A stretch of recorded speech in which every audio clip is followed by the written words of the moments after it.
Bonjour, on est le 20 décembre 2018. La météo est toujours, je veux dire, d'un temps légèrement frais, mais il n'y a pas encore de neige. Voilà. Alors ici, je vais faire une petite vidéo qui va concerner la collinéarité. Collinéarité, bien sûr, dans le plan, hein, parce que je me situe dans un plan. Donc collinéarité, qu'est-ce que ça signifie la collinéarité? Mais en fait, la collinéarité signifie que quand l'on a 3 points ABC, mais que ces 3 points sont collinéaires. Collinéaire, ça veut dire que, ayant 3 points, si les 3 points sont collinéaires, c'est que ces 3 points sont alignés. Voilà. Donc, la collinéarité signifie l'alignement de points. Bon, je suis pas obligé d'avoir 3 points pour avoir un alignement. Pour avoir un alignement, il suffit de 2 points. Parce que on dit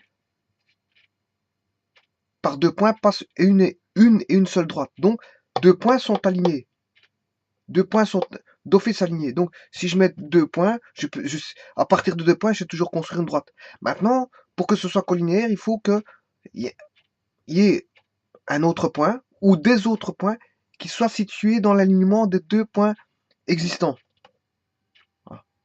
Donc, au départ, on dit qu'une droite passe par 2 points et qu'il suffit de 2 points pour construire une droite. Mais pour avoir la collinéarité, il faut qu'on ait un troisième ou un quatrième ou un cinquième point. Voilà. Quand je dis, c'est pas nécessairement 3 points, ça peut être 4 points, 5 points. Bon, des moments où je veux dire on a collinéarité avec un troisième point, ben, on peut l'avoir avec un quatrième, un cinquième, une infinité de points que l'on veut. Ça, c'est pas un problème. Mais on dira qu'ils sont collinéaires si et seulement si, uniquement dans la condition unique que s'ils sont alignés. S'ils ne sont pas alignés, s'ils ne sont pas alignés, je m'excuse, eh bien, il n'y aura pas de collinéarité. Donc, la collinéarité se vérifie par rapport à 3 points. Voilà. Si un quatrième point, ben, on vérifiera ce quatrième point par rapport aux autres points, etc. Si on a un cinquième point qui est le collinéaire, on vérifiera par rapport à des points, euh, on vérifiera ce cinquième point par rapport à d'autres points qui sont déjà eux-mêmes alignés. Donc, collinéarité signifie se situer sur une même ligne, appartient à la même ligne. Donc, euh, c'est ce qui veut dire, enfin, on peut dire que c'est un alignement. Bon, ceci étant dit,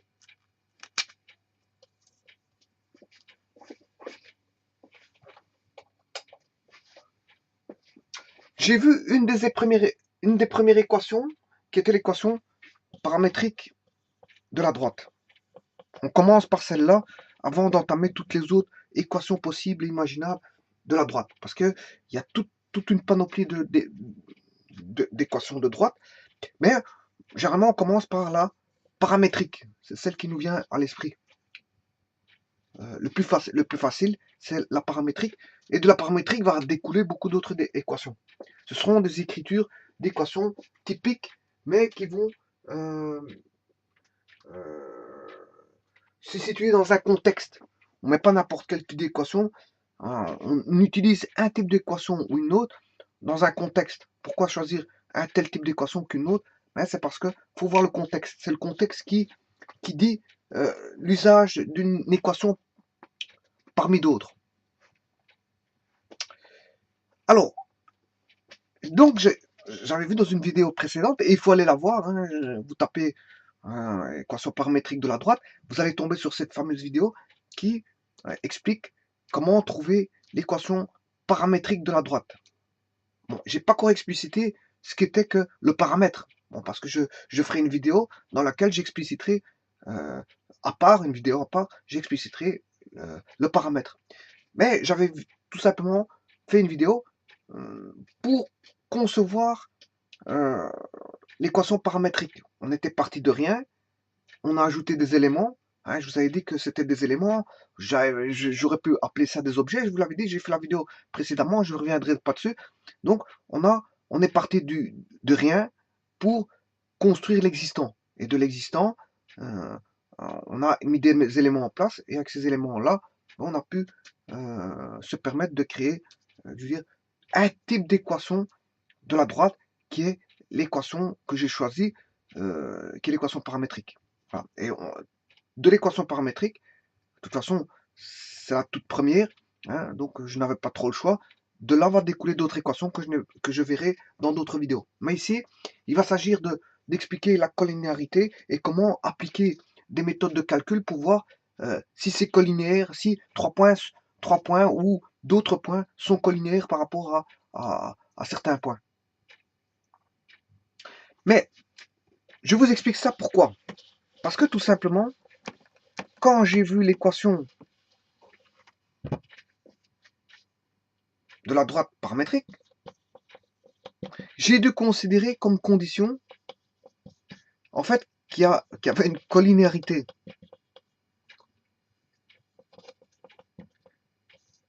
J'ai dû prendre en compte qu'il y avait une collinéarité pour trouver l'équation paramétrique de la droite.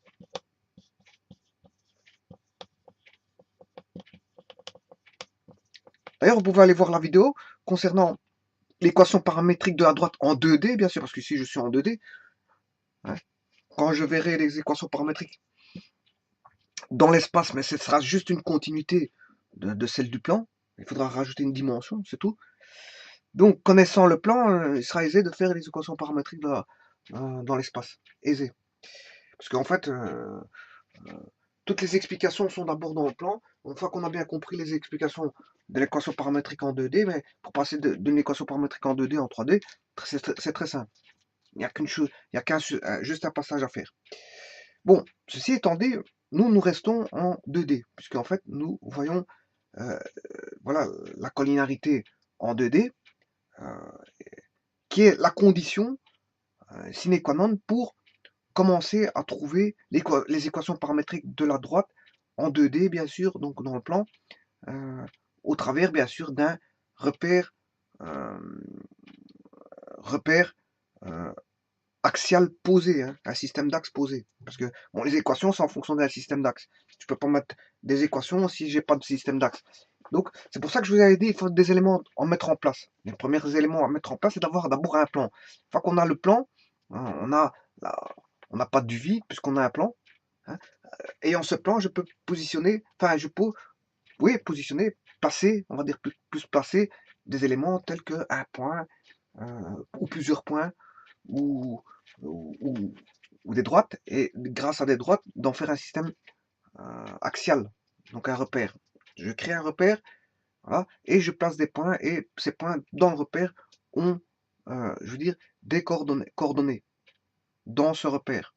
Et que si je construis une droite à partir de 2 points, mais que cette droite aura une équation dans ce repère, dans le repère posé. Voilà, et donc c'est ce qu'on a fait. On a fait, mais nous, on était parti de quoi? Rappelez-vous, si vous allez voir la vidéo précédente, on était parti, bien sûr, non pas d'un repère, mais de la géométrie vectorielle. Géométrie vectorielle, bien sûr, dans le plan. On était parti de la géométrie vectorielle. Dans le plan, bien sûr. Géométrie vectorielle en 2D. Et de la géométrie vectorielle, à ce moment-là, dans le plan, dès le moment où on a posé un repère, pour établir des équations, là on n'est plus en géométrie vectorielle, mais on est passé à la géométrie analytique dans le plan.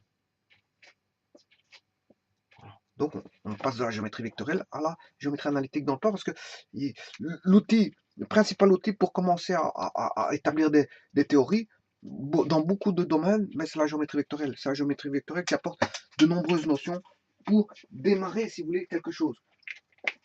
Du vide, on établit tout un ensemble.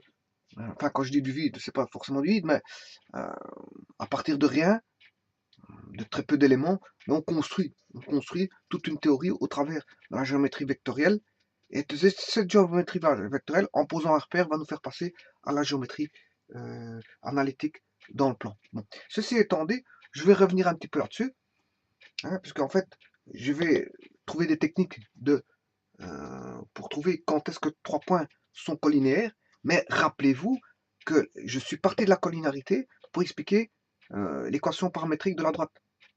Et la collinarité où? Mais en géométrie vectorielle en 2D. Et puis je l'ai adapté à la géométrie vectorielle, à la géométrie analytique dans le plan.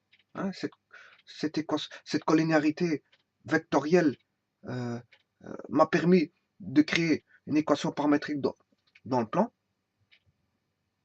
de la droite bien sûr. Et cette équation paramétrique de la droite, ben, j'ai généralisé pour n'importe quel type de point qui pouvait appartenir à cette équation paramétrique de la droite en partant de 3 points alignés. Donc ceci étant dit, je veux dire quoi par là? Je veux dire par là que là, j'avais la collinarité de 3 points. ABC, si vous voulez, était connue. ABC était connu. Dans l'équation paramétrique de la droite, ben, on a 2 points connus. Par exemple, je peux faire l'équation paramétrique par rapport à 2 points connus. Mais le C, si vous voulez, c'est constitué une coordonnée, on va dire, d'un point de la droite. C'est un XY, si vous voulez, de la droite.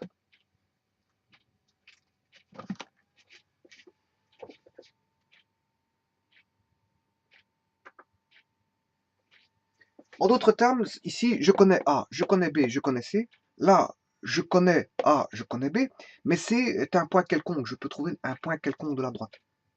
Voilà. Donc ici, pour de la collinarité, j'avais la collinarité de 3 points. Alors que là, bon, j'ai 2 points connus, et le C est un point XY qui est n'importe quel point de la droite, n'importe lequel de la droite. Quel qu'il soit, c'est un point quelconque de la droite, le point C. Voilà. Par contre, dans cette vidéo-ci, je vais revenir à ceci. Hein, je vais revenir à ceci, mais dans cette vidéo-ci, là, c'est un petit peu un résumé de ce que je vais faire de la vidéo précédente. Il faut que je passe par un résumé de la vidéo précédente pour expliquer, après, revenir sur la collinarité. Oui, je pars de la collinarité pour construire l'équation de la droite, et puis je trouve une technique pour trouver quand est-ce que 3 points sont collinéaires. C'est ça que mon explication, c'est ça que je suis en train d'expliquer. C'est ça. Je vais revenir sur la collinarité. Hein, comment voir si un point est collinaire ou pas, sachant que bon, l'équation de la droite provient de la collinarité. Donc, je vais utiliser ces deux éléments-là pour expliquer des techniques pour voir si, je veux dire, un point est collinaire à deux autres, par exemple. Et comment voir ça mathématiquement? Donc là, on va faire, si vous voulez, on va tomber sur des théories mathématiques qui ont à voir avec un certain domaine qu'on verra après tout à l'heure. Enfin, quand je ferai mon développement. Donc, la collinarité, ici, je vais l'expliquer au travers des mathématiques. Donc, revenons à nos moutons, je vais faire un petit résumé. La géométrie vectorielle en 2D, on était parti de quoi? Et on était parti, bon, bien sûr, il faut 3 points, il faut se dire que ces 3 points sont collinaires, c'est ça que j'avais dit, hein. Hein, voilà. J'ai 3 points collinaires, on était parti de la géométrie vectorielle.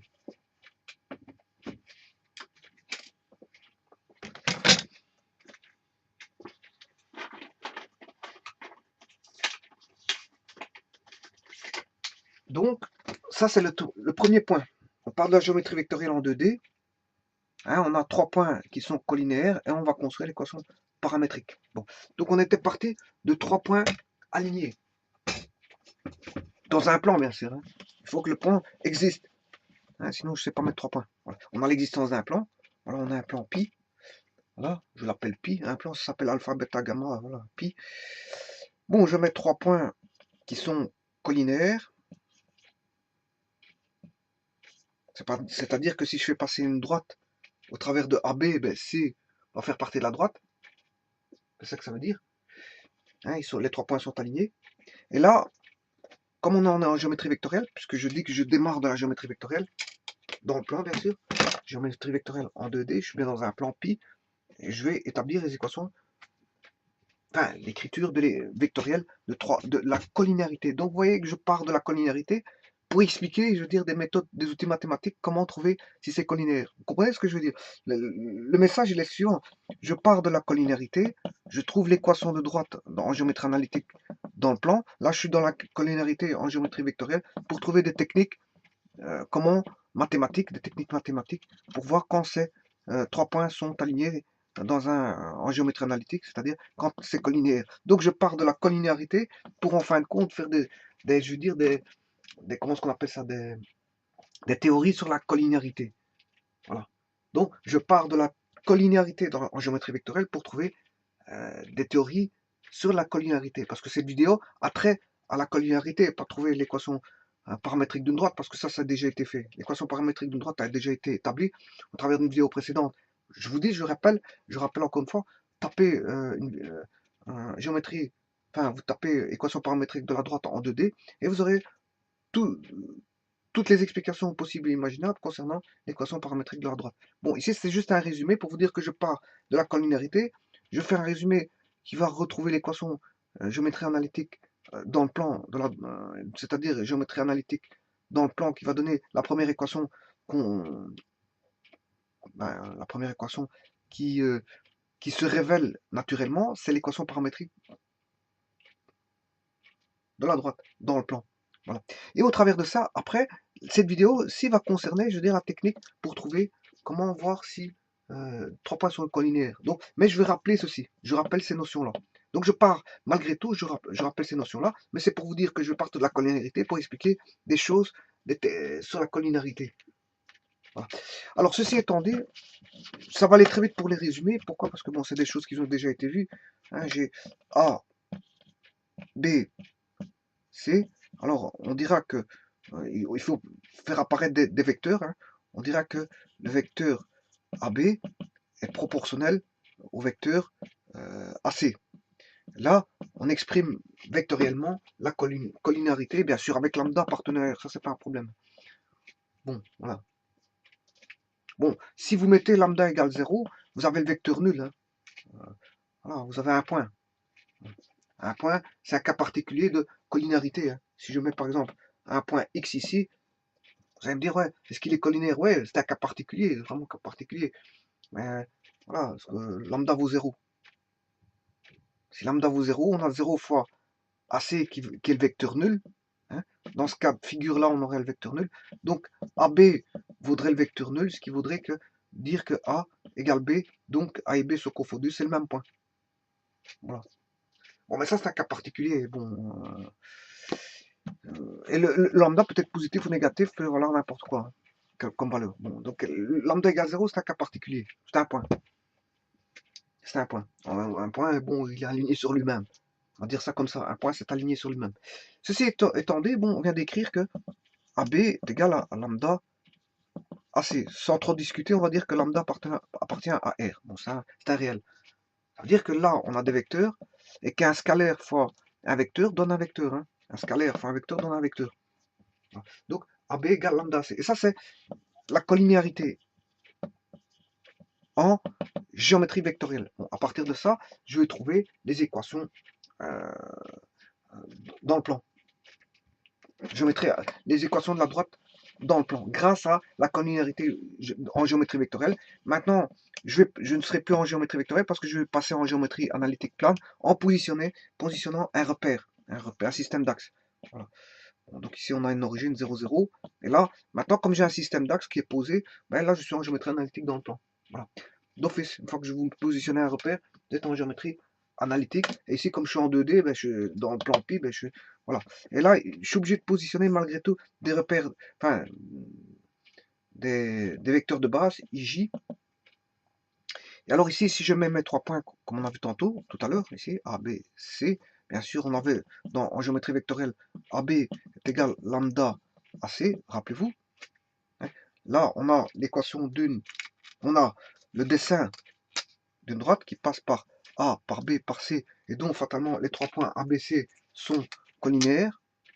Voilà le point A, voilà le point B, et voilà le point C. Alors, là, il faut juste mettre des coordonnées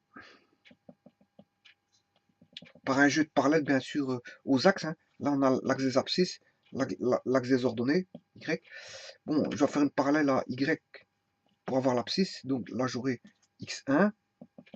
Là, j'aurai une parallèle à l'axe des X pour avoir l'ordonnée. Et là, j'ai X1, Y1. Je fais de la même façon une parallèle. Ici, dès que vous avez des parallèles, vous allez avoir des relations de Thalès, hein, fatalement. Bon, ça, je le verrai plus tard. Donc ici, une belle parallèle par rapport à l'axe X. Voilà. Et là, j'ai X2 et là, Y2. Et on peut faire la même chose avec donc une parallèle voilà, ici et une parallèle avec l'axe X pour avoir Y3. Voilà, donc là, j'ai Y3 et là, j'ai X3. Alors, si je reviens ici, dans les explications ici, j'ai 3 points qui sont connus. Hein. Donc, je suis passé de la condition de collinéarité avec 3 points connus. Hein. Parce que quand je mets AB, le vecteur AB, le point A ici, dans ce cas-ci, dans mon cas de figure ici, ABC sont connus. Hein. C'est pour ça que j'ai marqué X1, X2, X3, Y1, Y2, Y3. Donc, si vous voulez, AB, A est connu. On a bien une collinéarité de 3 points connus, si vous voulez.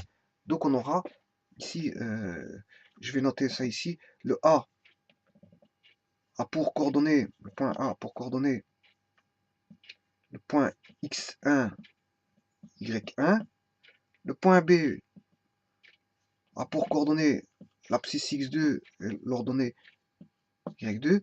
Et le point C a pour coordonnées le point X3 et l'abscisse X3 et l'ordonnée Y3. Donc ces 3 points connus. Ces 3 points ABC sont connus.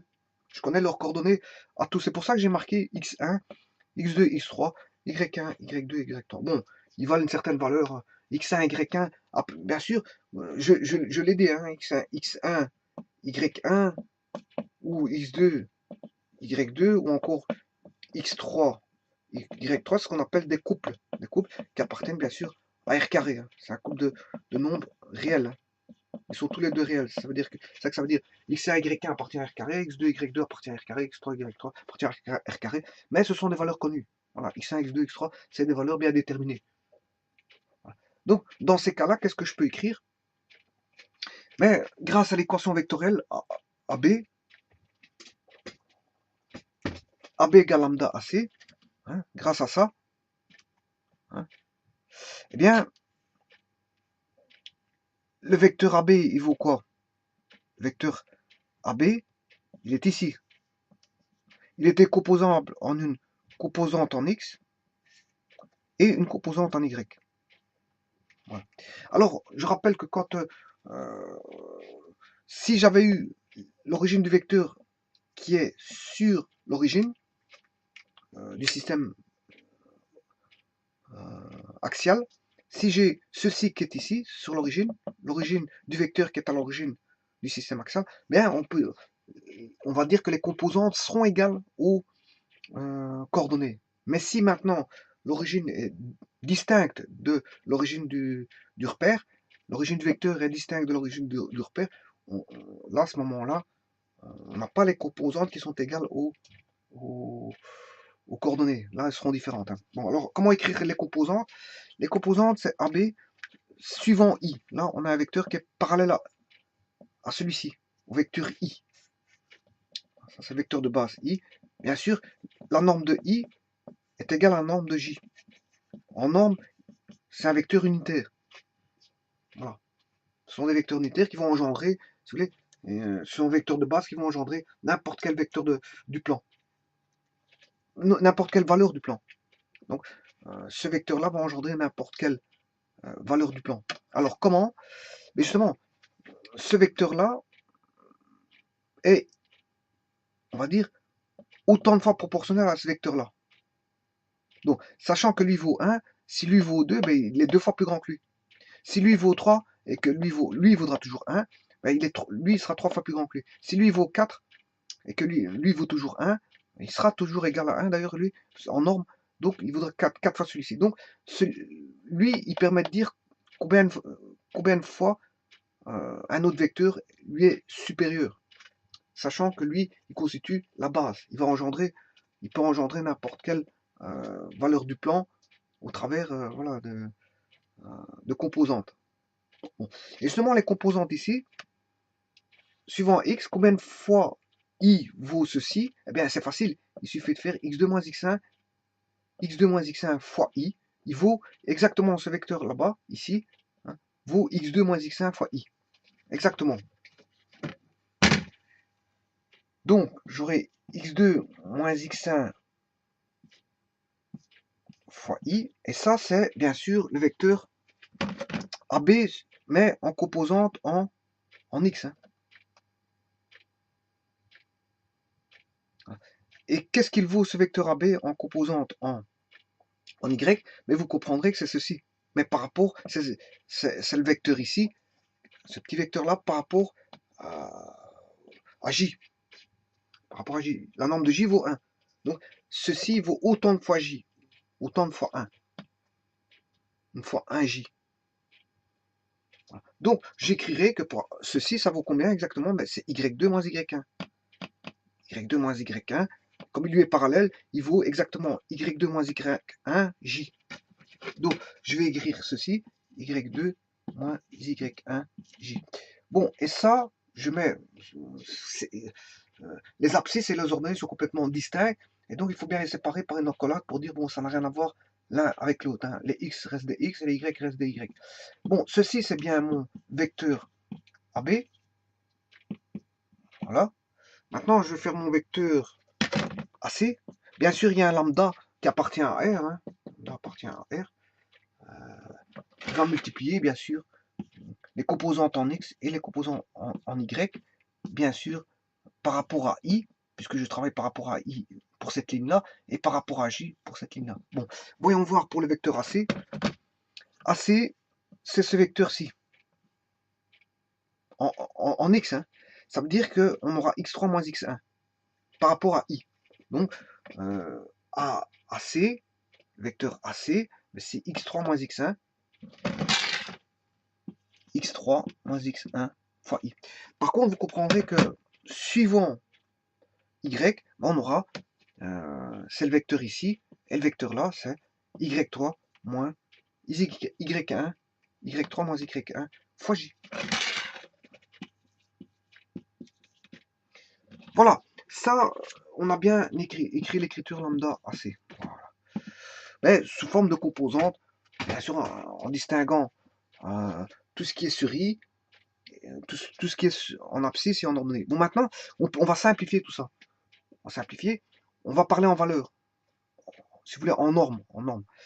Si je parle en norme ou en valeur, ben, soit je prends la norme de tout ça, et voilà, ou alors je simplifie, je peux simplifier comme I, voilà, je peux simplifier vecteur J et vecteur J ici, je simplifie, c'est comme si j'avais calculé la norme, hein.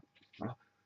Hein, j'aurais pu, la norme de toute façon de I vaut 1, la norme de I vaut 1, si je prends la norme, si vous voulez, la norme d'un vecteur A, V, voilà, ça fait la norme de A, fois la norme de V. En fait, c'est la valeur absolue de A, qui est un scalaire, hein, A étant appartenant, si vous voulez, à R, et V appartenant, si vous voulez, à l'espace des vecteurs. Alors, ici, le A prend la norme d'un scalaire, mais en fait, c'est de prendre sa valeur absolue. Parce que ce serait faire A carré, racine carrée de A carré, ce qui ferait A. Parce que A au carré rendrait tout nombre qui soit négatif ou positif, positif. Et en prendre la racine carrée d'un nombre positif, il serait positif.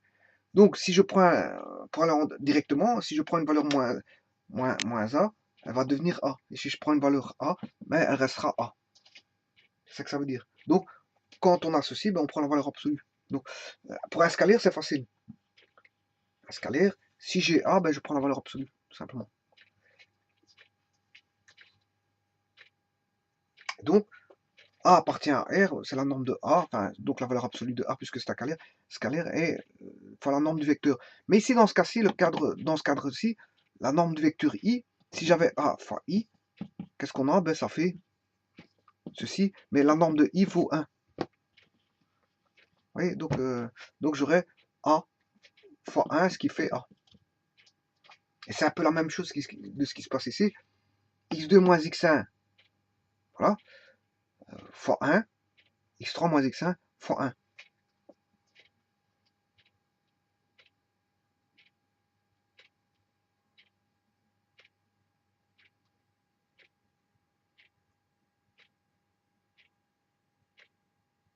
Quoiqu'ici, bon, je vais jouer qu'avec deux abscisses, hein, donc en fait, je sais même pas. Ici, je fais que simplifier. Je fais que simplifier. Je parle même pas de normes. Parce que, voilà, parce qu'il faudrait mettre des valeurs absolues ici pour les, les valeurs. Donc, je parle pas de normes. Donc, oubliez un petit peu ce que je viens de dire. Ici, je prends tout simplement les abscisses. Je prends les abscisses, je simplifie par i. C'est plus facile comme ça pour éviter de parler de valeurs absolues ou quoi que ce soit et qui viendrait, je veux dire, voilà, troubler l'esprit. Ici, oubliez ce que je viens de dire. Prenez tout simplement les valeurs, tout simplement. X2 moins X1, X3 moins X1 fois lambda, Y2 moins Y1. Vous simplifiez par I et par J. Voilà. Donc faites en sorte que je vous ai rien expliqué concernant A, AV. Oubliez l'explication là. Voilà, oubliez ceci. On va juste simplifier par I ici pour le premier et par J ici. Voilà. Bon, ben voilà. Ici, qu'est-ce qu'on a fait? On est passé de la géométrie vectorielle, hein, qui est ici, là, dans le plan, bien sûr, dans un plan, à bien sûr la géométrie analytique plane. Et là, on a, si vous voulez, x1, x2, x3, de 3 points. Comment sont les 3 points? Ils sont alignés, ça c'est sûr et certain. C'est l'écriture d'un alignement, hein. C'est l'équation. Voilà, c'est pas encore l'équation de la droite, mais c'est un alignement de 3 points. Donc je pars de ce qu'on appelle la collinéarité. Je pars de la collinéarité. Hein. Elle était déjà là, je vous l'avais dit, hein, elle est là. En fait, la collinéarité, je pars de la géométrie vectorielle dans le plan, dans le plan, mais là j'ai la collinéarité. Donc fatalement, je vais me retrouver avec une équation dans la géométrie analytique dans le plan avec la collinéarité. Donc, je pars de la collinéarité dans géométrie vectorielle pour me retrouver avec la collinéarité de 3 points connus. Pensons que ce sont bien 3 points connus. Les 3 points ABC sont connus. Bon, maintenant, ma seconde étape, maintenant, je vais écrire l'équation de la droite. Mais l'équation de la droite, c'est assez simple. Hein. C'est 2 points connus et un point qui constitue un point quelconque de la droite. C'est-à-dire que si je décide que x3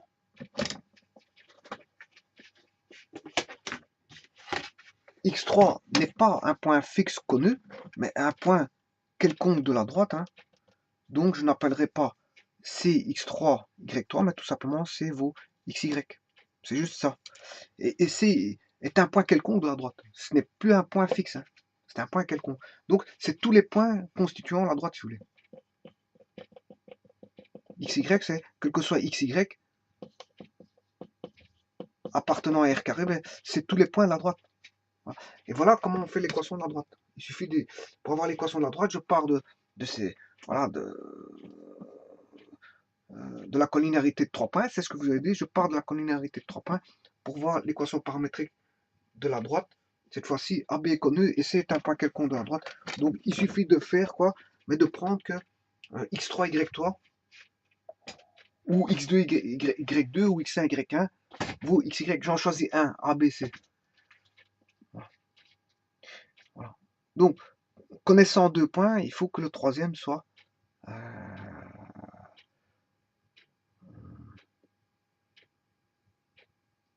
connu. C'est-à-dire, ici, pour être plus précis, parce que c'est vrai qu'ici, je risque d'avoir des petits problèmes. Supposons qu'on ait C qui vaut XY. Là, on a X1, Y1, X1, X2. Voilà, C. Donc, on aura C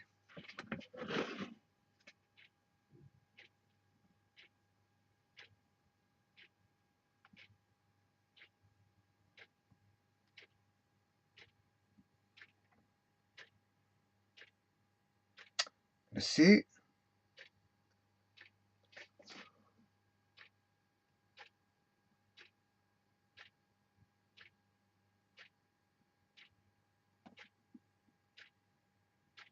Voilà, je vais remplacer le C par XY.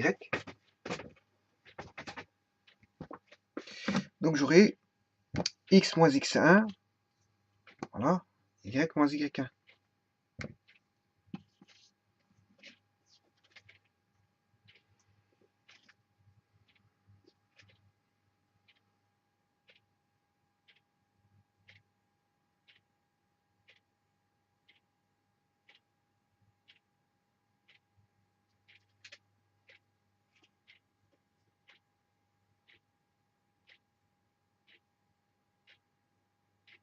Ici, j'aurais une inversion par rapport à lambda. Je suis en train de regarder pourquoi j'aurais une inversion. Supposons que je regarde, pour ne pas avoir l'inverse de lambda, hein, voilà, je vais remettre ceci comme ceci.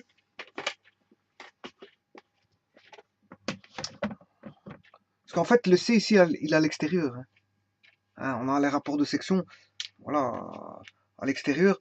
Bon, pour éviter ce cas de figure, pour ne pas avoir 1 sur lambda, je vais essayer de m'arranger pour remettre ceci ici. Le C ici. Parce que je risque d'avoir 1 sur lambda. Hein, pour éviter ça, je remets le C à l'intérieur de AB, par exemple. Parce que généralement, le C il est donné avec une équation à l'intérieur de AB, pas à l'extérieur. Mais l'équation, elle reste valable, quel que soit le point C. Hein, ça, c'est pas un problème. On aura juste un signe. On aura des signes qui vont être négatifs ou voilà, ou positifs en fonction, je veux dire, s'il est à l'intérieur ou à l'extérieur. Mais ça, bon, pour avoir l'équation, ne pas l'avoir avec un inverse, mais avec lambda, parce que bon, voilà, eh bien, je vais remettre ceci ici. Je vais mettre A, B, il est à l'extérieur, et B est à l'intérieur d'AB. C est à l'intérieur de AB. Donc, je vais mettre X1, Y1, X2, Y2 ici. Et là, je vais l'écrire comme ça. Donc, j'aurai Y2 moins Y1, X2 moins X1. Ouais. Voilà. Pour AB, AB c'est Y2 moins Y1.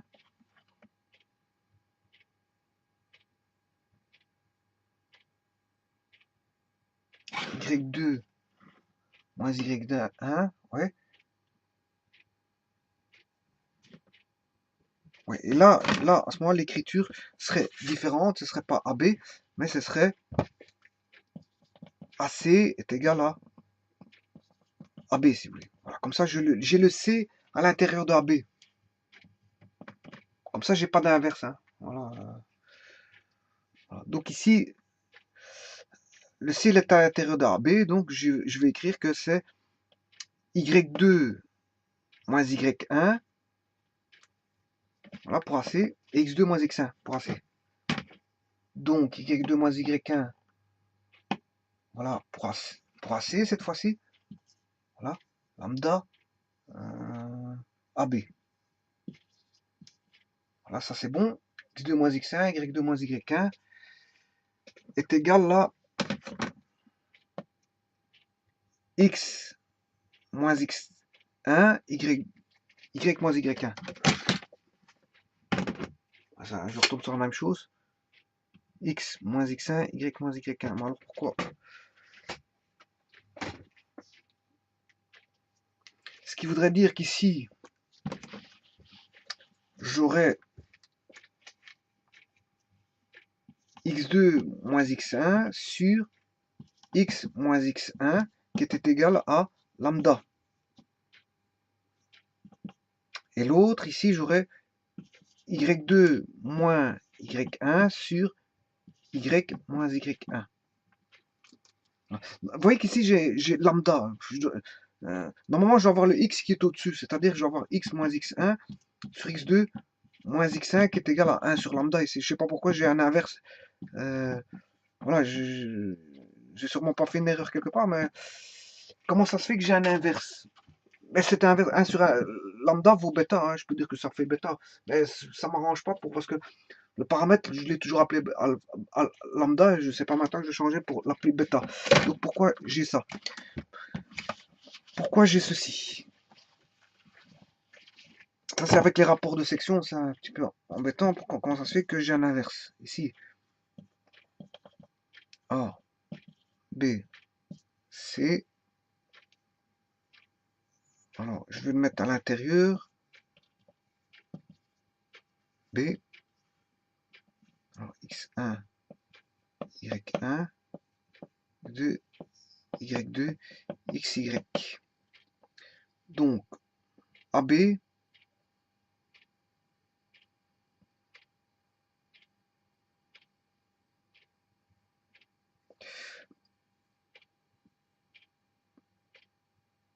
je vais prendre plutôt CB, le vecteur CB.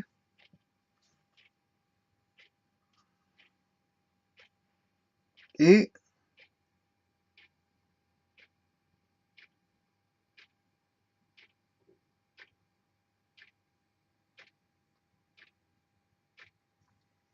je prends A, B, C, X2, Y1, X, Y. Donc, j'aurai AB,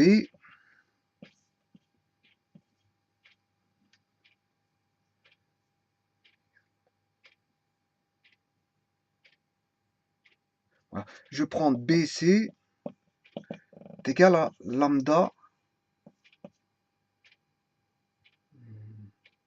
AB.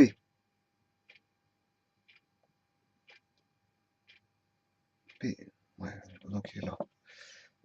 Ouais, supposons qu'il est à l'extérieur. BC est égal à lambda BA. Voilà, on va faire ça comme ça. Alors, BA, B, c'est XY. Ouais, le C, X1, Y1 et le A, X2, Y2, par exemple.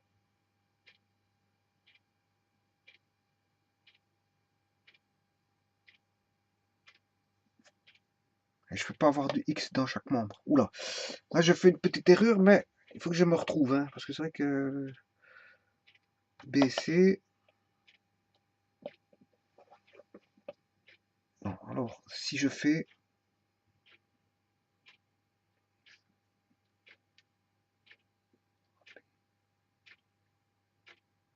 Je vais refaire AB,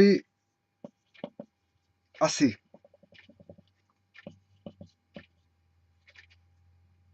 AB. Voilà, je vais remettre le B ici.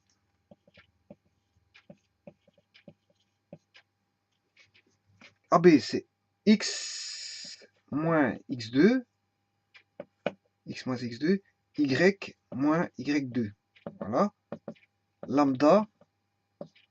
Et là, AC. Ouais. AC, c'est X1 moins X2. Y1 moins Y2. Voilà. C'est ça.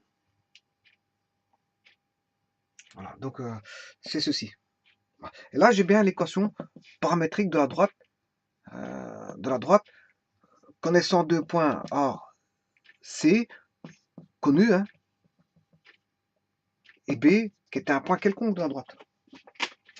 Voilà. Donc, c'est ce cas de figure-là. C'est l'équation paramétrique de la droite.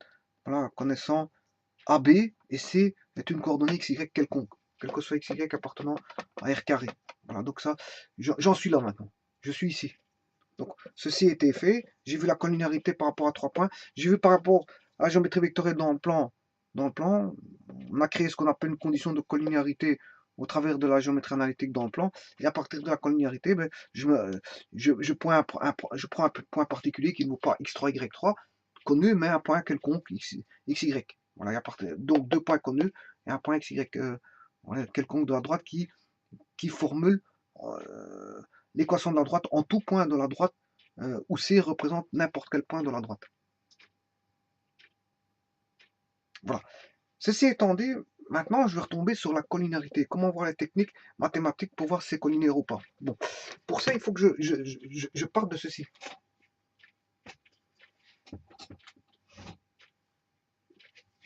Bon, ceci étant dit,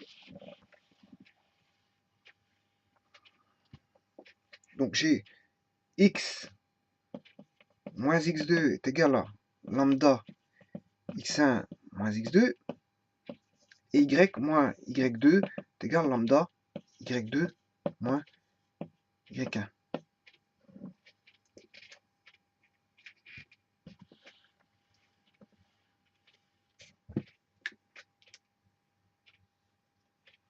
Bon,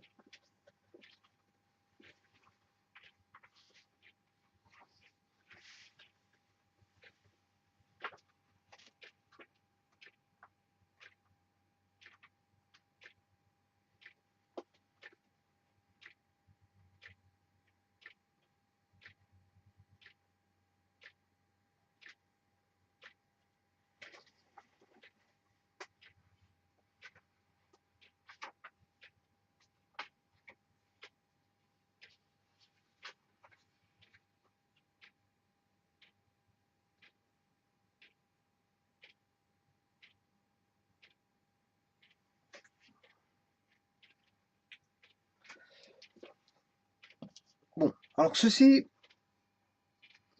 je peux aussi l'écrire comme ceci. X moins x1, y moins y1 est égal à lambda x1 moins x2, lambda y2 moins y1. Voilà. Normalement, vous pouvez retomber sur ça directement, c'est parce que, bon, au travers, vous voyez bien que j'ai parlé de, voilà, de points qui sont soit A, B, C, si c'est à l'intérieur ou à l'extérieur de AB, voilà, c'est ce qu'on appelle des rapports de section.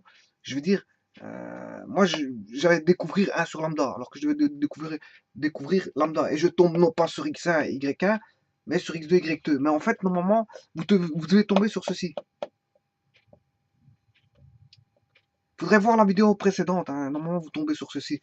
Voilà, la vidéo précédente. Ici, je ne vais pas commencer à chercher parce que je veux dire, il y a il y a un petit décalage qui s'est fait par rapport à, bon, j'ai mal exprimé les A et C. De toute façon, vous allez voir la vidéo, tout est expliqué dans la vidéo précédente. Voilà, il y a un petit, je tiens pas à rechercher parce qu'en fait, ici, c'est pas le but de la vidéo. Vous allez voir, tout ça, ça a été expliqué dans la vidéo précédente. Par contre, ici, il y a un petit, voilà, il y a un petit hic. C'est pas une erreur, hein, c'est un petit hic qui s'est logé quelque part. Je devrais obtenir ceci plutôt que ceci. Mais ça, c'est dû au fait que voilà, il faut choisir correctement ces vecteurs A, B, C, voilà, par rapport au rapport de section, donc savoir s'ils sont à l'intérieur ou à l'extérieur. Et vous allez avoir des équations différentes si vous êtes à l'intérieur ou à l'extérieur, mais ça reste valable, c'est deux équations qui restent valables. Là, je passe par le point AB, là, je passe par le point AB aussi. Hein. Voilà. AB vaut x1, y1 et le B, x2, y2. Voilà. Donc là, voilà, ces deux équations valables, elles sont les mêmes. Ça exprime voilà, la collinarité, je veux dire, par rapport à un troisième point C, quelconque de la droite, hein, quel que soit C appartenant à la droite D, eh bien, voilà, ici j'ai pris tout simplement la différence des coordonnées, ici des abscisses, entre A et B, la différence des ordonnées par rapport à A et B, et là je fais la différence entre C et B, entre C et B, alors que là c'est la différence entre A AB, différence entre AB comme ici, mais là la différence entre C et A. Voilà. Là c'est la différence entre C et B, différence entre C et A. Bon, mais comme c'est collinaire, il n'y a pas de problème. Hein. Pas de problème, je veux dire, je peux retrouver le X, Y, que ce soit, je veux dire, par rapport je compare par rapport à C par rapport à A et C par rapport à B, j'ai toujours dire une certaine forme de proportionnalité. Voilà.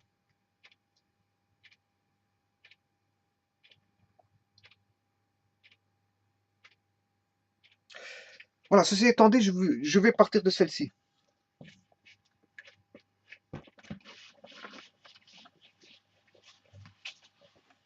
Donc, je vais partir à partir de... maintenant, je vais faire les techniques de collinarité, comment voir si c'est collinaire ou pas.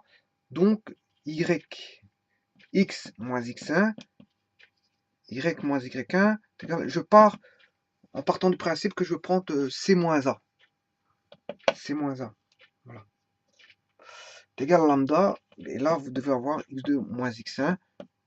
La différence de, voilà, des coordonnées entre x2 et x1 et y2 et y1. En fait, qui constituent les composantes, hein, c'est des composantes vectorielles. Voilà. Ceci étant dit, le lambda peut s'écrire, je peux, si je, de la première équation et de la seconde, tout d'abord de la première, je tire le lambda. Lambda vaut x moins x1 sur x2 moins x1. Je tire le lambda de la seconde. Attention que ce sont les mêmes lambda. Hein. Donc on va dire que c'est y moins y1 sur y2 moins y1. Voilà. Voilà que vaut lambda. Donc ça c'est une équation paramétrique de la droite.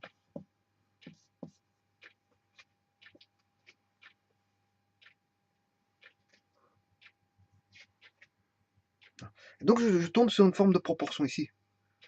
Hein, qui est, voilà, on va dire, j'expliquerai ce que c'est que ce fameux lambda plus tard.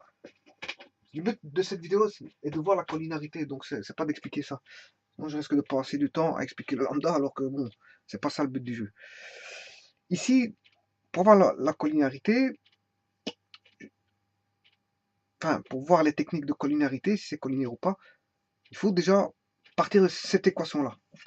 Une fois que j'ai celle-là, je vais établir que le produit des moyens est égal au produit des extrêmes.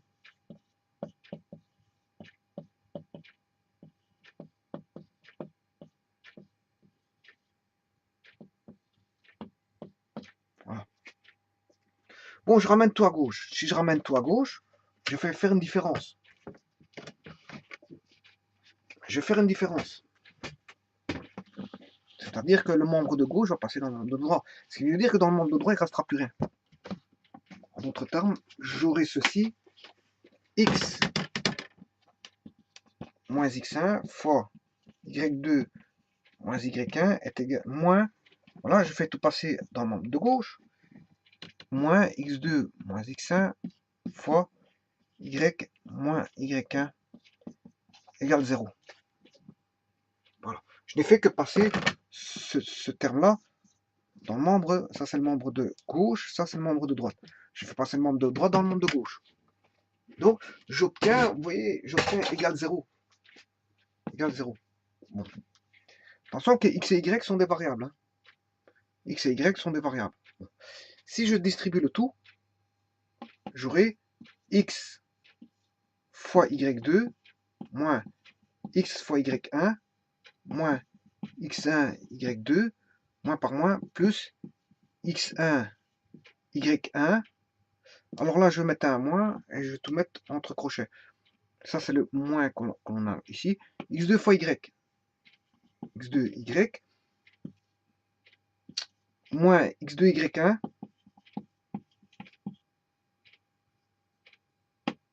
moins x1 y plus x1 y1, le tout égale 0. Bon, je vais revérifier pour voir si je n'ai pas fait une erreur de calcul. X fois y2, ça va. X fois moins y1, ce qui fait moins xy1. Ensuite, moins x1 y2, moins x1 y2, moins x1 moins par moins, ça fait plus x1 y1, moins x2, là il y a un moins là, je mets entre crochets x2 fois y, c'est x2y, x2 moins x2y, ah, ici j'ai une petite erreur, c'est x2y et x2 y1. Ah, ouais, je l'ai mis, ça, il n'y a pas de problème. Moins x1 y plus x1 y1. Donc là, ça c'est bon. Maintenant, je vais retirer les crochets. Donc, je prends tous les opposés. Là, il est positif, il devient négatif. Moins. Ce moins-là, je le retire. Il est négatif. Lui, il est négatif, il devient positif. Lui, il est négatif, il devient positif. Et lui, il est positif, il devient négatif. Voilà. Et là, il n'y a plus de crochet. j'enlève le crochet fermant. S'il y a un crochet ouvrant, si j'ai plus de crochet ouvrant, j'ai plus de crochet fermant. Voilà, ceci étant dit, bon, je regarde les termes qui peuvent s'annuler. Hein, si je n'ai pas trouvé deux opposés, effectivement, il y en a un là, et là, un là. X1, Y1, moins X1, Y1, ça va tomber. Et il va rester ceci. Voilà.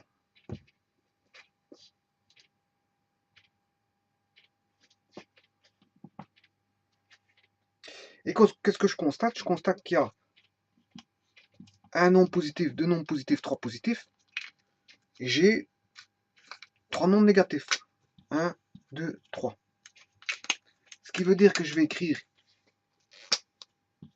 x, y2, je vais rassembler tous les nombres positifs ensemble, plus x2, y1, plus x1, y, moins xy1, moins x1, y2, moins x2, y, égale 0. Toujours ce fameux égale 0, qui est fort important ici. Donc j'ai trois termes positifs, trois termes négatifs.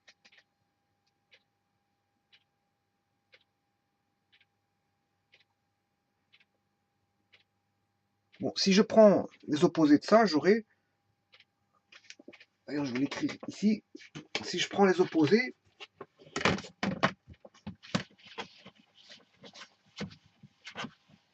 je vais avoir, là il est moins, il va devenir plus, xy1. Là, je peux prendre les opposés, parce que le 0, si j'oppose, prendre les opposés d'une égalité, c'est prendre les opposés à gauche du membre et à droite du membre. Mais si je prends à gauche du membre, ben, ça va devenir l'opposé, mais à droite du membre, l'opposé de 0, ça restera 0. Ça va rien changer, c'est ça que je veux dire. Donc je peux prendre les opposés de tout ça, il n'y a pas de problème. X, Y1, moins X1, Y2, ce qui est plus X1, Y2, plus X2, Y, moins XY2, plus, non, moins X2, Y1, moins X1, Y, égale 0, ce fameux 0. Voilà. J'ai pris tout simplement, là, tout ce qui était plus, je l'ai rendu moins, tout ce qui était moins, je l'ai rendu plus. Et j'ai réécrit tout simplement ceci. En vous rappelant que A, c'est la coordonnée X1, Y1, que B, c'est la coordonnée X2, Y2, et que C, c'est la coordonnée XY. Alors, ici, une petite astuce de calcul. Je vais tout multiplier par 1. Ce qui va rien changer d'ailleurs. Ça change rien. Rien du tout. Parce que le 1 il est neutre pour la multiplication, mais c'est pour faire apparaître quelque chose de très fondamental. Ceci, où on voit 3 plus et 3 moins, et où on voit des sommes de produits, et qui sont quasiment presque tous différents, hein, et qui sont pris chaque fois 2 à 2, enfin 2 en changeant, je veux dire, voilà. Quand est-ce qu'on voit ça? Ben, c'est quand on a un système matriciel. Système matriciel, calcul de déterminant du système, on voit apparaître des sommes et produits, dont 3 sont identiques dans une matrice déterminant d'une matrice 3, 3. Donc, si je prends une matrice 3 fois 3, que j'ai écrit 1, 1, 1, mon 1, 1, 1, c'est celui qui est ici, hein, et que j'ai écrit x1, y1, qui est la coordonnée, enfin l'abscisse de A, sur la ligne, je vais mettre l'abscisse de A, j'aurais pu le mettre en colonne, mais je choisis en ligne, x1, x2, voilà, et x, et là, je vais mettre y1, y2 et y. Voilà. Bien sûr, et ça, vous voyez bien que le déterminant doit être nul. Et ça, c'est bien le déterminant. C'est bien le déterminant de cette matrice. On va le voir tout de suite. Donc, si je mets x1, y1, et 1. Voilà. Je mets x2, y2 et 1. Calculons, on va voir tout de suite que ça fait ça. x1 fois y2 fois 1.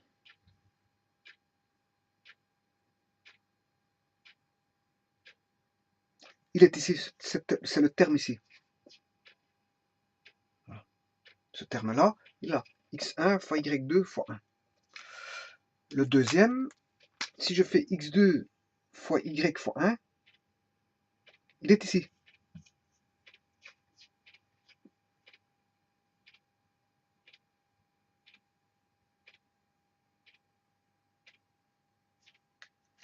Et si je prends ce troisième,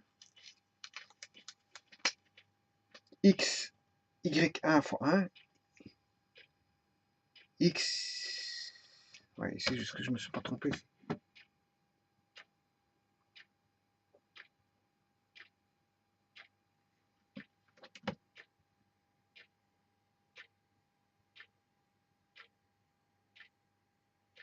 Je dois trouver x, y1 fois 1.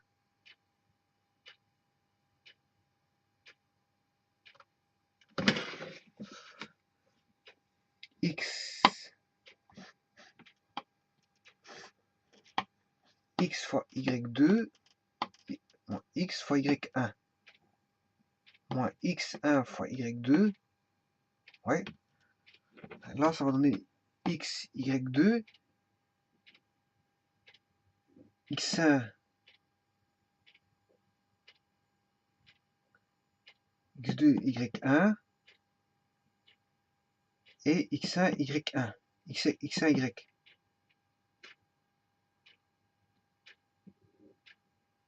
Ouais, mais ici, je me suis trompé. Parce qu'ici, c'est x2,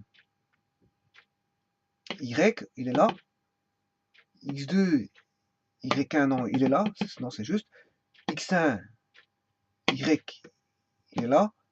Plus x1, y1, qui est tombé. Hein, qui est tombé. Donc ça, c'est bon. Ici, ce qui veut dire que ce x2, y1,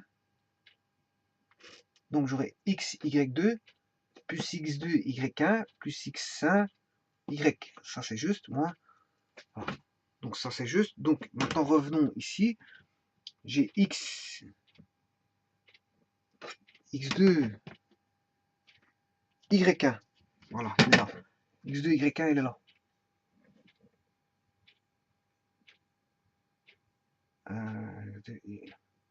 Non.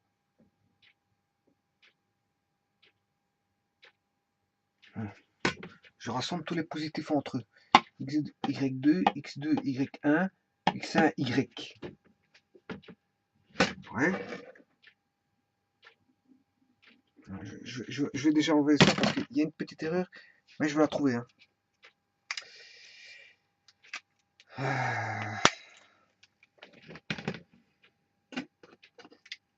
X, y2, plus x2, y1, plus x1, y, moins x, y1, moins x1, y2, moins x2, y. C'est juste. Alors, l'étape suivante, c'était de prendre ce qui était positif, je l'ai rendu négatif, ce qui était négatif, je l'ai rendu positif. Donc j'ai x,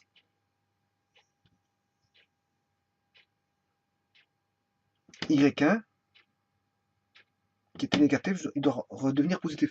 L'erreur, elle est là. C'est cette erreur-ci.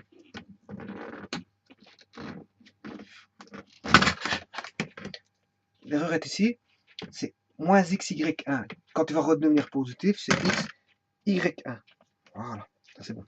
Là, on est bon. Et donc maintenant, j'ai bien x fois y1 qui est ici. C'est juste. Bon, ensuite, si je fais la multiplication comme ceci, j'aurai moins x, y2. Or, moins x, y2, il est ici, fois 1. Fois 1. Alors ensuite, j'aurai moins yx1, moins yx1, il est ici, fois 1, bien sûr. Et le dernier, 1 fois y1 fois x2. 1 fois y1 fois x2. On a tout. Voilà, on a tout. Donc, ça correspond, ceci correspond bien à, si vous voulez, à un produit matriciel. Et bien sûr, le déterminant doit être nul. Puisqu'il s'agit d'un déterminant, il doit être nul. Donc, ce qui veut dire que je peux écrire, pour voir si 3 points sont collinaires ou alignés, connaissant 2 points connus, bien sûr, il faut connaître 2 points. A, connu, x1, y1, B, connu, x2, y2, et voir si le troisième point de coordonnées x, y, ben, je veux dire, qui serait fixe. Attention que c'est pas, cette fois-ci, c'est pas un x ou un y quelconque, hein. C'est un x, y pris dans le quelconque, mais qui va être défini par un point bien précis, hein, qui va être déterminé. On ne sait pas c'est quel xy de la droite, mais enfin, c'est un point, je veux dire, voilà, en fait, je devrais même pas mettre xy, parce que c'est vrai que xy, c'est pour... enfin, je devrais pas mettre xy, je devrais mettre, par exemple, alpha, bêta. Parce que c'est un point, on vérifie un point assez fixe par rapport à 2 points connus. J'aurais pu appeler ça x3, y3. Bon, mais je vais malgré tout obtenir xy.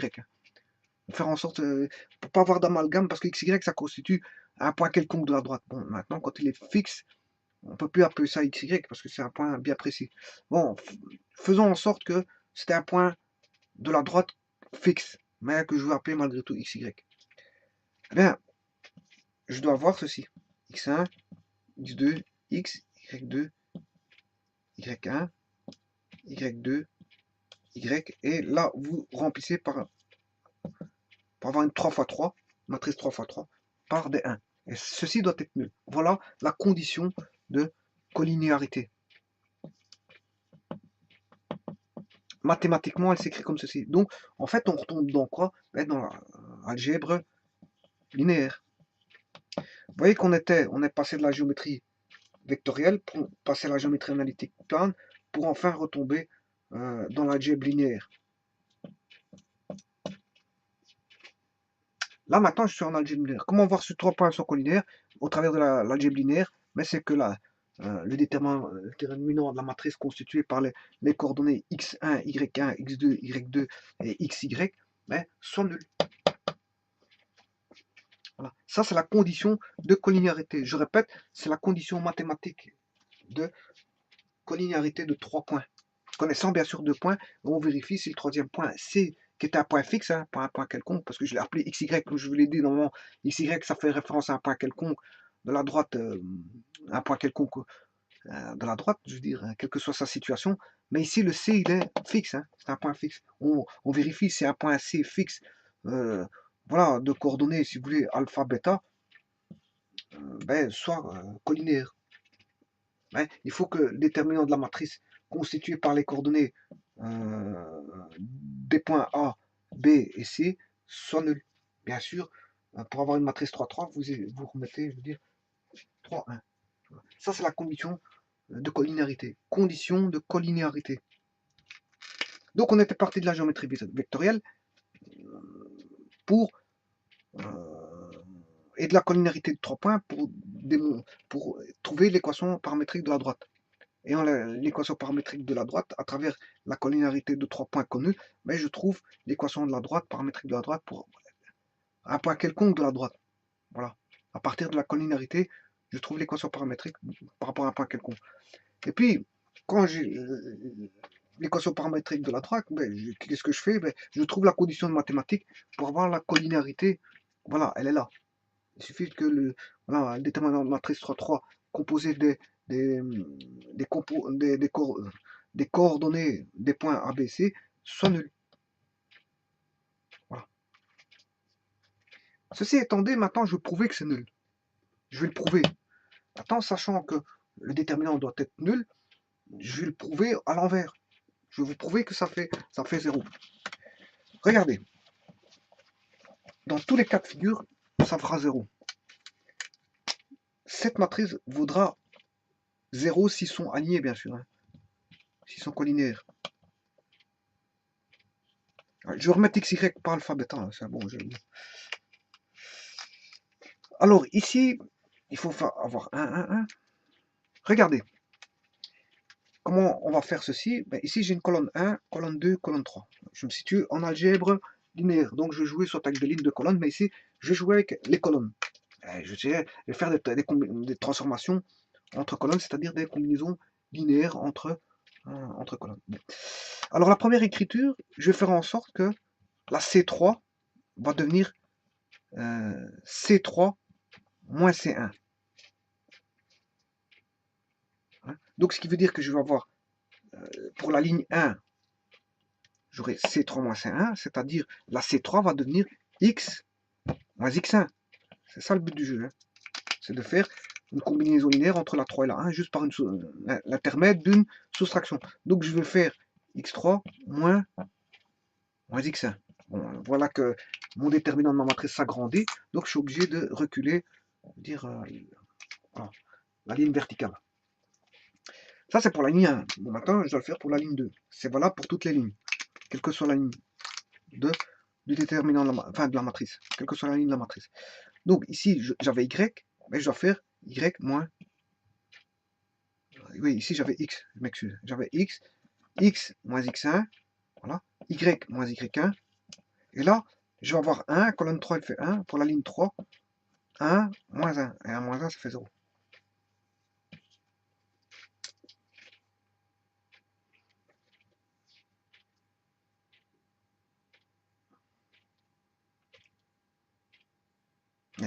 Mais maintenant, on sait bien que, d'après les équations paramétriques, x moins x1 est égal à lambda x2 moins x1. Et que y moins y1 est égal à lambda y2 moins y1. Voilà, ça c'est l'équation paramétrique de la droite. Je l'avais marqué, je ne sais pas ce que je l'avais marqué, mais ouais, je l'ai effacé. Mais vous savez que c'est ça. Vous savez que c'est ça. Bon, j'aurais pu même mettre ceci, hein, x moins x2, y moins y2. Rappelez-vous, tout à l'heure, je vous avais dit, hein, soit je prends la différence ici, elle est entre A et B, et là, entre si là j'ai le point A, B et C, voilà. Bon, si je fais ceci, je fais entre A et B, hein, entre A et B, là c'est toujours entre A et B, et là c'est entre A, entre C et B. Voilà, C et B. Si je mets x2, y2, c'est entre C et B. Mais si je mets entre C et A, la différence, elle fait x moins x1. C'est toujours valable, je vous l'avais dit tout à l'heure. C'est toujours valable. Bon, on sait bien qu'on a ça. D'ailleurs, je le ferai après pour x2, y2. Je vais d'abord le faire pour x1, y1, puis je le ferai pour x2, y2.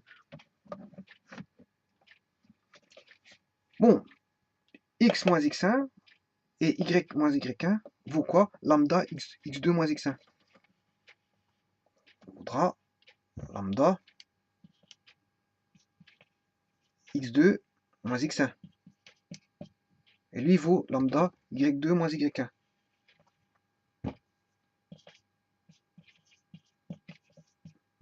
Voilà. Et là, on a quoi? Pour le 0, 0 est multiple de n'importe quoi. Donc je peux faire lambda fois 0.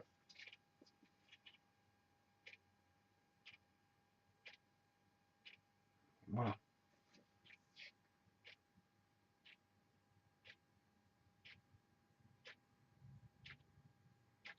Alors, qu'est-ce qu'on constate? Mais que la colonne 3 est proportionnelle, si vous voulez, à la colonne B moins la A. Si je fais colonne B moins la A, eh bien, elle est proportionnelle à... Il y a deux colonnes proportionnelles, si vous voulez. Parce que si je fais une transformation de la colonne 2, en mettant que la colonne 2, je ne sais pas si on voit, ouais, si la colonne 2 devient colonne 2 moins la 1. Donc je fais C2, colonne 2 moins la 1, et elle devient colonne 2. Ce qui veut dire, et je fais ça pour chacune des lignes, mais là, pour la première ligne, j'aurai x2 moins x1, puisque je fais colonne 2 moins colonne 1. x2 moins x1. Là, j'aurai y2 moins y1, et là, je fais 1 moins 1, ce qui fait 0. Donc, comment est la colonne B et la colonne C? Eh bien, elles sont proportionnelles. Quand dans une déterminante de matrice, on trouve deux lignes qui sont, ou deux colonnes qui sont proportionnelles, bien le déterminant, il est nul, il vaut 0.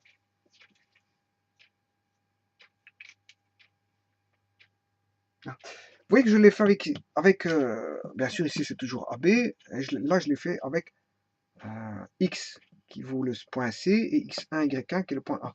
Maintenant faisons-le avec X2, Y2, parce que je vous avais dit tout à l'heure que l'équation paramétrique peut se écrire de deux manières, voilà, soit par rapport au point, je peux mettre le point A ici ou point B, et c'est ce que je vais faire, je vais mettre le point B.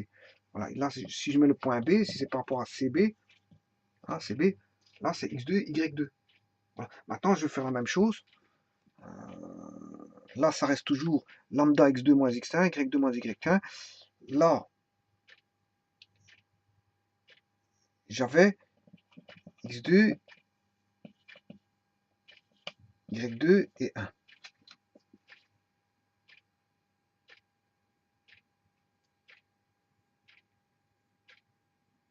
Et là, on avait, si vous vous souvenez, on avait x, y et sa coordonnée de c, donc x, y, et là on a toujours le 1.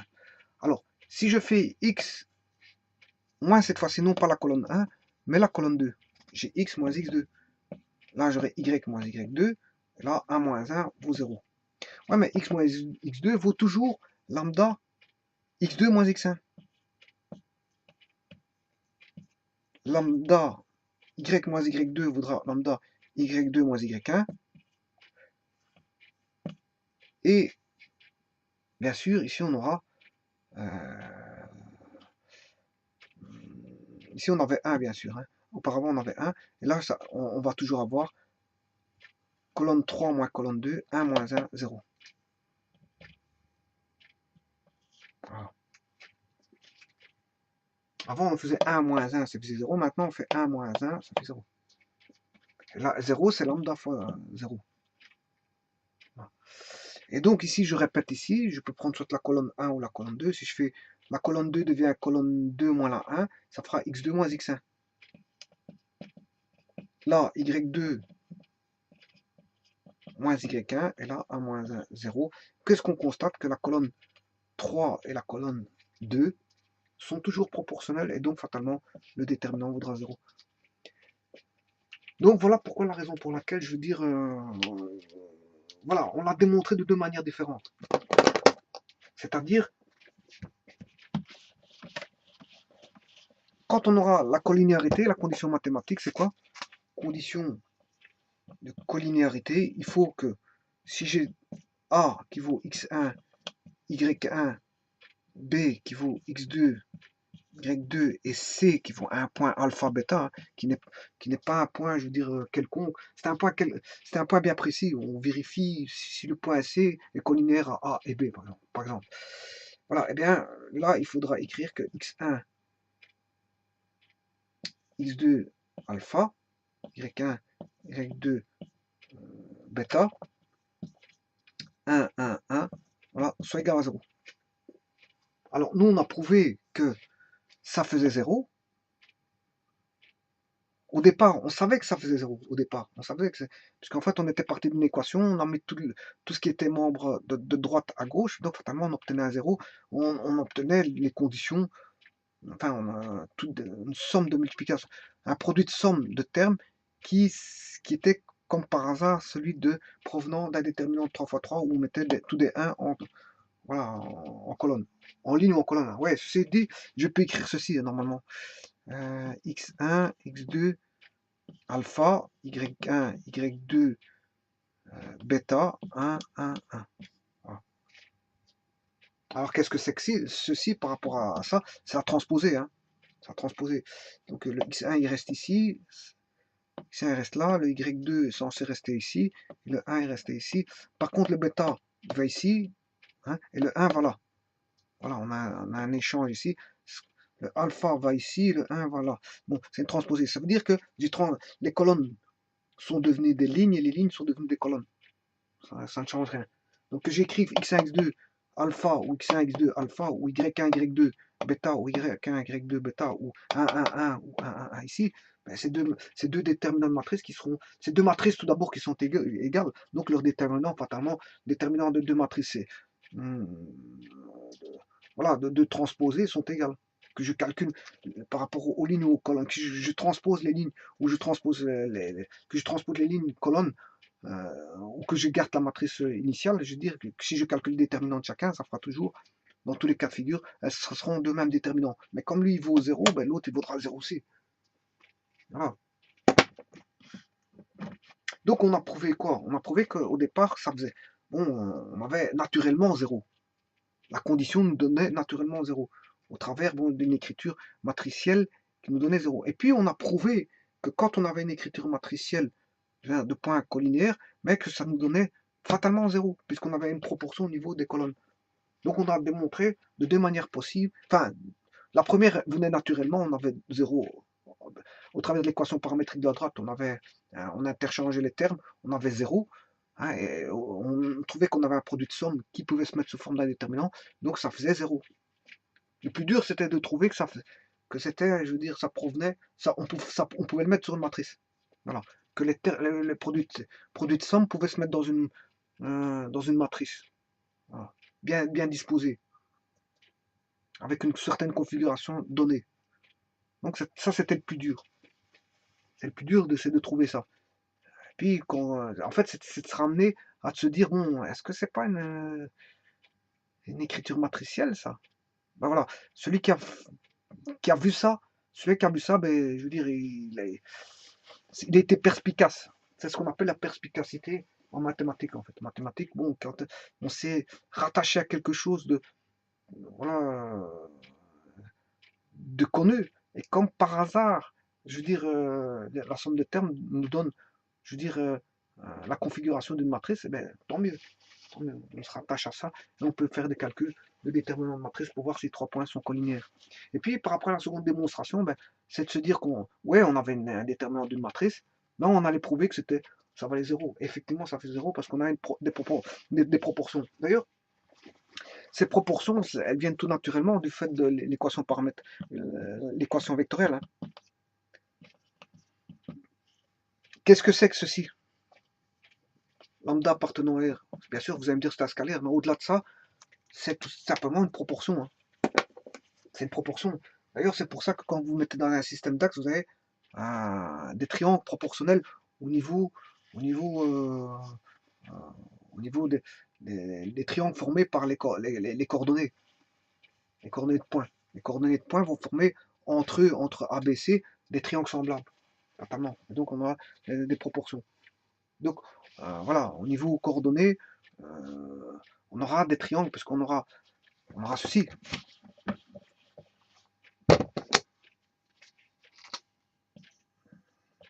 Je prends un axe qui n'est pas orthogonal, il est quelconque. Je prends un point A, mais fatalement ici on a un jeu de parallèle. Si je prends un point B, j'ai un jeu de parallèle. Et si je prends fatalement un point C, j'ai aussi un jeu de parallèle. Alors, mais ici, les coordonnées, la coordonnée de A, elle est ici. Si je prends AB, ben AB par rapport à ses composantes, hein, on a un vecteur, donc fatalement on a chassle. La chassle, justement, on a une décomposition vectorielle en I et en J. Donc fatalement, vous allez avoir une décomposition vectorielle de ceci et ceci pour avoir ce vecteur-là. Donc fatalement, la décomposition vectorielle au travers de chasse nous donne des triangles. Et donc si vous faites un jeu de parallèles A, B, C, ben, vous allez avoir des triangles proportionnels parce qu'en fait on a des proportions au niveau des longueurs ici, au travers du lambda, hein, AB et AC, il y a des proportions, fatalement on aura des proportions des différents côtés du triangle, donc on aura ce qu'on appelle des triangles semblables. Voilà. Donc si on a des triangles semblables, on a des proportionnalités d'office. Hein, la collinéarité signifie une proportion. La première des choses, c'est que ça signifie une proportion vectorielle. Et donc, fatalement, dans un système d'axes, c'est une proportion de triangles semblables. Voilà, donc, on a des triangles semblables avec un coefficient proportionnel, lambda.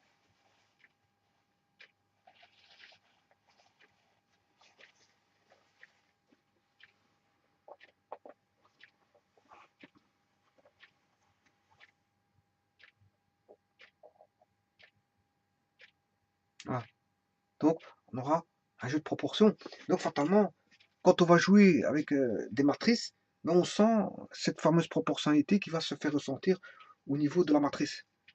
Et donc, qui dit proportionnalité dans une déterminante d'une matrice, ben, fatalement, qu'est-ce qui se passe? Ben, on a déterminant vaudra 0 d'office.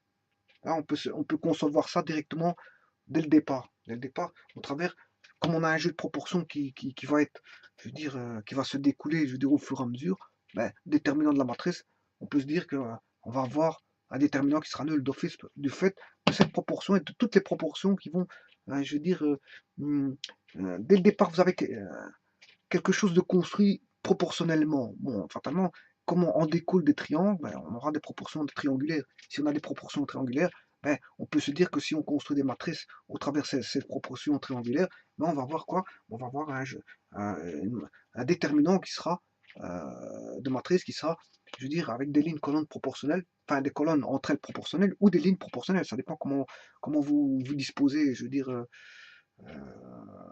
si vous prenez une matrice x1, y1,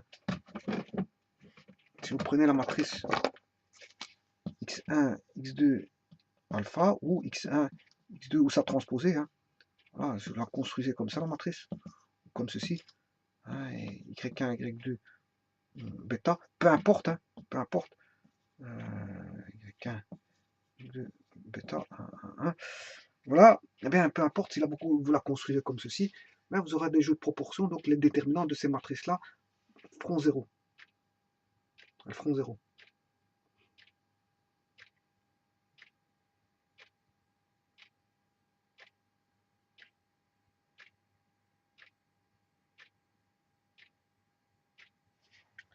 Voilà. Le tout, c'était de trouver que ça pouvait se mettre dans un déterminant de matrice.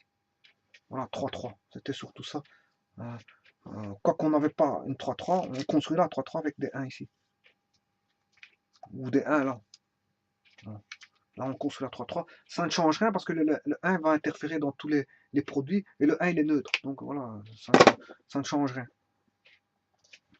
Ça ne change rien. On peut rajouter une ligne de 1 pour construire une matrice, je veux dire comme ceci. 3-3.